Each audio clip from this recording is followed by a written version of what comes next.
तो भाई लोग, आज हम बात करने वाले हैं लुकिसम के चैप्टर नंबर 451 के बारे में। और पिछले एपिसोड में हमने देखा था डैनियल लोग वर्कर्स के फर्स्ट एफिलिएट के सीक्रेट हाइडआउट में घुसने में कामयाब रहते हैं। और आज की वीडियो की शुरुआत में हम देखते हैं हैंगल बेक को, जो कि आराम से बैठ के एक बुक पढ़ रहा होता है। इतने में यहाँ पे एक बंदा आता है और हैंगल को बहुत ही नर्वसनेस के साथ कहता है, प्रेसिडेंट एक इमरजेंसी है। हैंगल कहता है, क्या हुआ, क्या बात है? ये बंदा कहता है, वो एलाइड वहाँ वार्ड के अंदर एंटर कर चुकी है। वो लोग हमारे एम्बुलेंस कंपनी के एम्प्लॉयज से वहाँ पे लड़ रहे हैं, लेकिन हमारे लोग उनका सामना बिल्कुल भी नहीं कर पा रहे हैं। वो काफी ज्यादा ताकतवर हैं। अभी हम देखते हैं डैनियल लोगों ने वर्कर्स के बंदों की अच्छे से तोड़ रखी होती है सबने, और वैसे भी ये छोटे मोटे बंदे एलाइड का कुछ भी नहीं बिगाड़ सकते। जो बंदा यहाँ पे आया होता है वो कहता है, प्रेसिडेंट हमें आपकी प्लान की जरूरत है, बताइए अब हमें क्या करना चाहिए। हैंगल कहता है, वो सिर्फ 6 लोग हैं, हार मत मानना। इसके बाद हम देखते हैं 5-6 बंदे हडसन के ऊपर साथ में अटैक करते हैं। हडसन के सामने भले ही ये 5-6 बंदे कुछ भी नहीं होते, लेकिन उसके बावजूद भी हडसन अपना मुक्का कसता है और उसको याद आता है वो पल जिस वक्त टेसोमा ने उसको कहा था, यहाँ तक कि जो सबसे ज्यादा अंधेरी रातें होती हैं, सूरज की किरणों के लिए उनको भी रास्ता बनाना पड़ता है। हडसन अहान, इसी वजह से मैं तुझे सूरज कहता हूँ। एक दो बार किसी से हारने की वजह से तुझे अंधकार में नहीं जाना चाहिए, चाहे तुझे कोई कुछ भी बोले।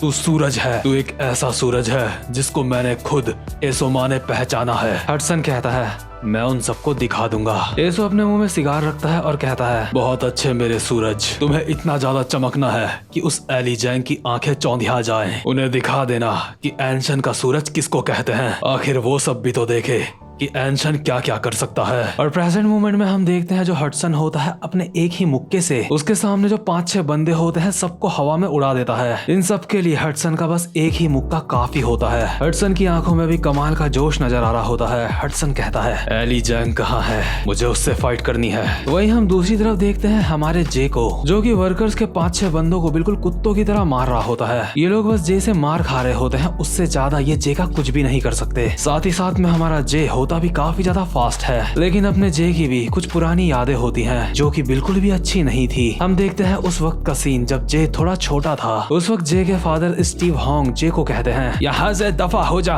आज से और अभी से तू मेरा बेटा नहीं है, मैं तुझे अपना बेटा मानने से इनकार करता हूँ। जे हॉन्ग अब हॉन्ग परिवार का हिस्सा नहीं रहा, जा यहाँ से चला जा, तुझे अपनी जिंदगी जैसे जीनी है वैसे जी, और जब तक तू अपनी प्रॉब्लम को ठीक नहीं कर लेता इस घर में कदम रखने की सोचियो भी मत। मुझे इस बात से कोई भी फर्क नहीं पड़ता कि तू बाहर भूख से मर जाता है या फिर तुझे हमारे बिना अकेला महसूस होता है, यहाँ से दफा हो जा। और इसी के बाद से जो हमारा जे होता है अपने परिवार से अलग हो गया था, लेकिन ऐसा नहीं था कि उसके पास रहने के लिए जगह नहीं थी। परिवार से अलग होने के बावजूद भी उसको किसी भी चीज की कमी नहीं थी। उसको कमी थी तो सिर्फ एक परिवार की। परिवार से अलग होने के बाद जे अकेला अपने बंगले में बैठा रहता है, उसके पास करने के लिए कुछ भी नहीं होता। जे कभी टीवी में परिवार की वीडियो देखता, कभी अपने मोबाइल में परिवार की वीडियो देखता, क्योंकि वो भी अपने परिवार को काफी ज्यादा मिस करता है। और वैसे भी एक 15 से 17 साल का लड़का, उसके लिए अपनी फैमिली का होना काफी ज्यादा जरूरी होता है। तो खैर जे की जिंदगी काफी ज्यादा उदास चल रही होती है, लेकिन वो फिर भी स्कूल आ रहा होता है। एक दिन जे स्कूल में चुपचाप से अपनी बेंच में बैठा होता है और खिड़की से बाहर देख रहा होता है। इतने में ही जे के पास आता है हमारा डैनियल। डैनियल कहता है, एक्सक्यूज मी, तुम्हारा नाम जे हॉन्ग है ना? तुम्हारा बहुत बहुत शुक्रिया, तुमने वहाँ पे मेरी मदद करी। अगर तुम वहाँ पे जैक और मेरी फाइट के बीच में ना आते तो हमारी फाइट काफी ज्यादा बढ़ सकती थी। तुम्हारा बहुत बहुत शुक्रिया जे, क्या हम दोनों दोस्त बन सकते हैं? तो बताओ तुम मेरे दोस्त बनोगे ना? और उसी समय से जो हमारा यंग मास्टर होता है उसने अपने दिलो जान से डैनियल को अपना पक्का दोस्त मान लिया होता है, और यहाँ पे जे डैनियल के लिए ही आ रखा है, इसलिए वो भी फुल जोश में होता है फाइट करने के। वहीं दूसरी तरफ हम देखते हैं विंजिन को, जो वर्कर्स के बंदों के मुंह पकड़ पकड़ के पिचका रहा होता है। और विंजिन के हाथों में इतनी ताकत होती है कि विंजिन बस इतने में ही इन बंदों के दांत तोड़ देता है और कहता है, चलो यहाँ देखते हैं। नहीं, ये भी वो नहीं है, आखिर वो साला हरामजादा है कहाँ पे? और विंजिन दोनों वर्कर्स के बंदों के मुंह पकड़ के उनको हवा में फेंक देता है। विंजिन को भी अभी अपनी पुरानी मेमोरी याद आ रही होती है जब उसकी फाइट तेजिन से हुई थी। तेजिन उस वक्त विंजिन को कहता है, आखिर ये सब क्या है? क्या तेरे अंदर बस इतना ही दम है विंजिन? आखिर तेरी हिम्मत कैसे हुई मेरे सामने आने की, इसके बावजूद कि तू इतना कमजोर है? तेरी ऐसी बुरी हालत देख के तेरा मरा हुआ भाई कब्र के अंदर अभी तड़प रहा होगा। और यही सारी बातें सोचते हुए जो विंजिन होता है प्रेजेंट मोमेंट में कहता है, तेजिन चियोन हरामजादे, मेरे सामने आ। इसके बाद हम देखते हैं हमारे जैक को, जिसके ऊपर एक साथ कई सारे वर्कर्स के बंदे हमला करते हैं, लेकिन जैक अपनी जगह से हिलता भी नहीं और जो वर्कर के बंदे होते हैं जैक के मुक्का मारने के बाद कहते हैं क्या ये तो अपनी जगह से हिला भी नहीं। असल में जो जैक होता है अब एक आयरन बॉक्सर बन चुका होता है, जो कि आयरन फोर्ट्रेस भी इस्तेमाल करता है, यानी कि अल्टीमेट डिफेंस। जैक को भी अभी एक पुराना पल याद आता है जब डैनियल ने जैक को कहा था कि जोहान को बंदी बना दिया गया है। इसके बाद जैक कहता है क्या जोहान शियोंग को वर्कर्स ने पकड़ लिया है? डैनियल कहता है हाँ, मुझे लगता है बिग डील के साथ साथ वर्कर ने जोहान को भी पकड़ लिया है। मुझे लगा ये बात तुम्हें पता होनी चाहिए, इसलिए मैं तुम्हें बता रहा हूँ जैक। जैक कहता है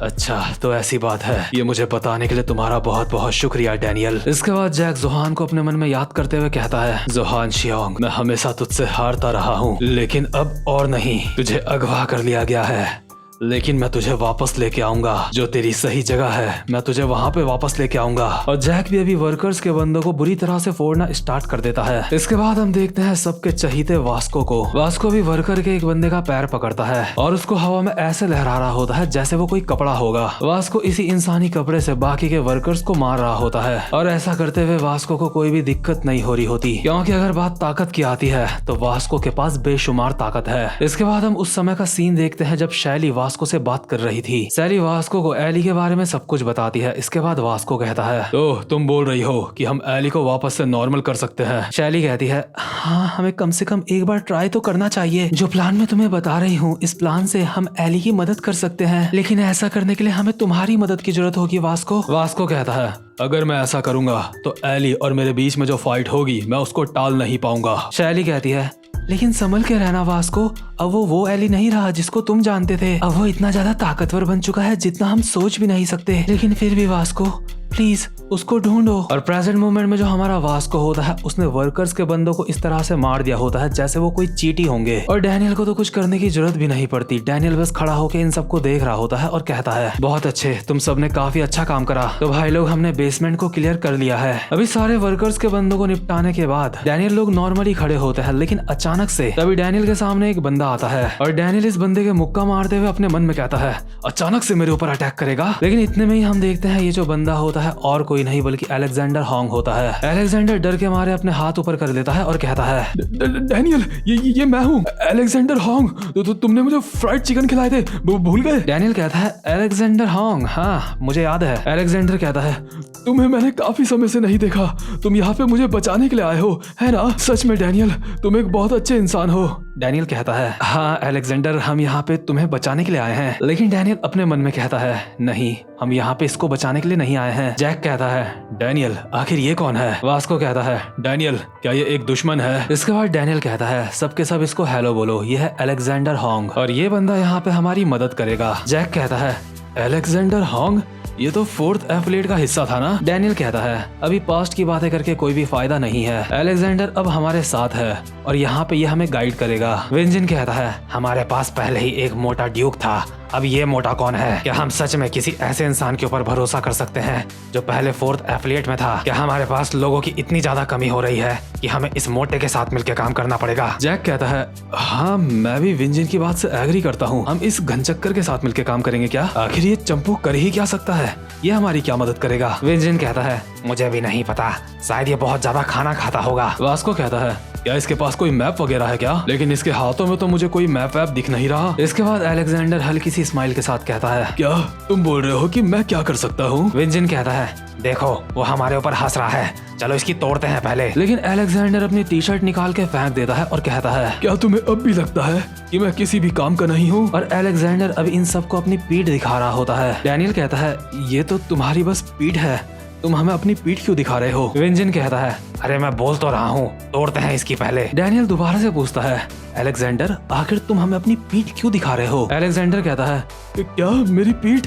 अरे नहीं, मेरे टैटूज को जरा गौर से देखो। यहाँ पे एक रोबोट वैक्यूम क्लीनर है जो रोज यहाँ के हर रास्ते से गुजरता है और उसका जो रास्ता है वो एक ऐप से ट्रैक किया जाता है। विंजन अभी ध्यान से अलेक्जेंडर की पीठ में देखता है और कहता है एक मिनट, ये तो इस जगह का फ्लोर प्लान है। डैनियल कहता है बहुत बढ़िया, इसके साथ हम जिन्यूंग पार्क को ढूंढ सकते हैं। तो खैर डैनियल लोगों को एक तरीके का मैप भी मिल चुका होता है, लेकिन अब भी उनका काम खत्म नहीं हुआ है। इसके बाद सीन शिफ्ट होता है और हम देखते हैं तेजिन चियोन को, जो अभी ईशु से अपनी सिगरेट जलवा रहा होता है। ईशु कहता है सर प्रेसिडेंट यहाँ पे आए हैं। अभी हैंगयुल बेक यहाँ पे आ रहा होता है। इसके बाद तेजिन कहता है, प्रेसिडेंट आखिर आपका यहाँ पे कैसे आना हुआ? लेकिन हैंगयुल तेजिन के हाथ से उसकी सिगरेट लेता है और जलती हुई सिगरेट उसके माथे में लगाते हुए कहता है, मिस्टर चियोन, यहाँ पे सिगरेट पीना अलाउड नहीं है। एलाइड इस जगह पे घुस चुकी है। एलाइड यहाँ पे घुस के अपना काम कर रही है, लेकिन आखिर तुम यहाँ पे क्या कर रहे हो? तेजिन कहता है, सॉरी सर, मुझे माफ कर दो। इसके बाद हैंगयुल तेजिन की सिगरेट उसी की जेब में रखता है और कहता है, मिस्टर चियोन, तुम्हें जल्दी से अपना काम करना होगा।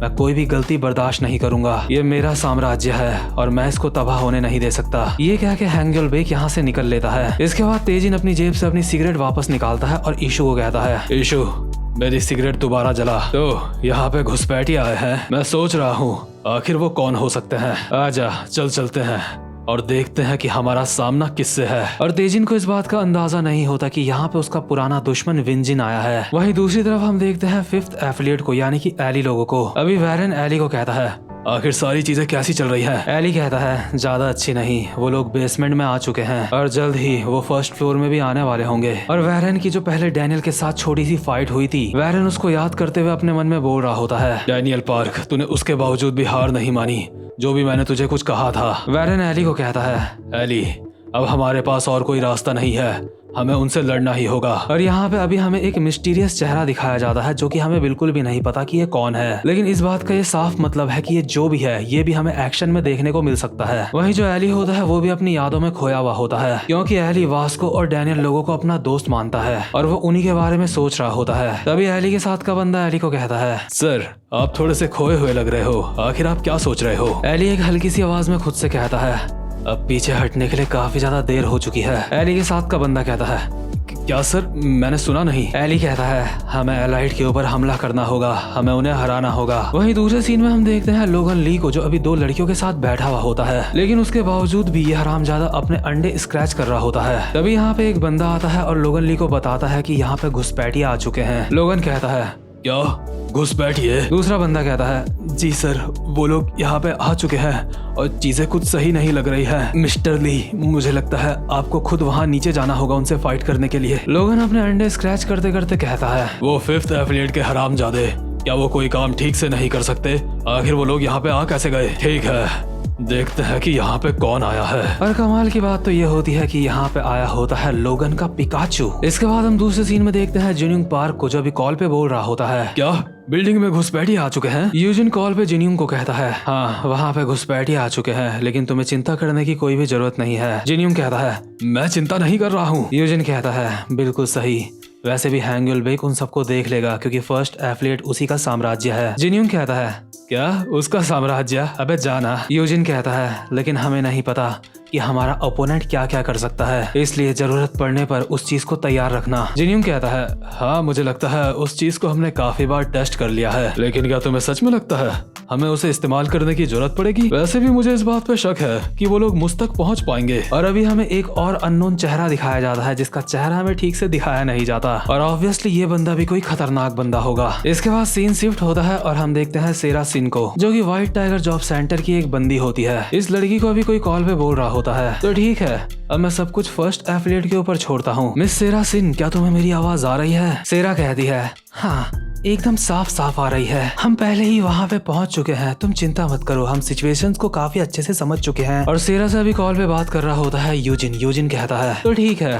मैं तुम्हारे ऊपर यकीन करता हूँ, मैं पूरी उम्मीद करता हूँ कि व्हाइट टाइगर जॉब सेंटर अपना काम अच्छे से करेगी। और यहीं पे हम देखते हैं जो सेरा होती है, एक अजीब सा आदमी उसके जूते साफ कर रहा होता है, और यह आदमी भी व्हाइट टाइगर जॉब सेंटर का एक हिस्सा होता है। सेरा अपने जूते साफ करवाने के बाद इस आदमी से कहती है, सीरियसली, मैंने तुम्हें कहा है इन्हें इतना ज्यादा मत चमकाया करो, इसी वजह से मैं तुम्हें अपने शूज को टच करने नहीं देती। ये पगला सा बंदा कहता है, इसके लिए मुझे माफ कर दो। सेरा कहती है, वैसे तुमने जो कॉल पे मैं बात कर रही थी वो तो सुन ही लिया होगा, अब वक्त है काम करने का। मिस्टर गैंगव्यू, क्या तुम्हें समझ आ गया? मिस्टर गुआंग कहता है, हाँ, मैं समझ गया, हमें बस उन एलाइड के बच्चों को पकड़ना है ना? और ये जो गैंग यू होता है, ये भी एक प्री जनरेशन का बंदा होता है, वहीं जहाँ यूजिन डैनियल लोगों की इतनी ज्यादा फील्डिंग लगा रहा होता है। इसके बाद हम देखते हैं डैनियल को, जो अपने साथ वाले बंदों को कहता है, इस पूरी जगह पे 4 फ्लोर्स हैं, हमें नहीं पता कि हर एक फ्लोर में हमें कौन मिलने वाला है, लेकिन एक बात तो पक्की है कि वर्कर्स के एग्जीक्यूटिव हमारा इंतजार कर रहे हैं, तुम सबके सब काफी ज्यादा सतर्क रहना। तो ठीक है,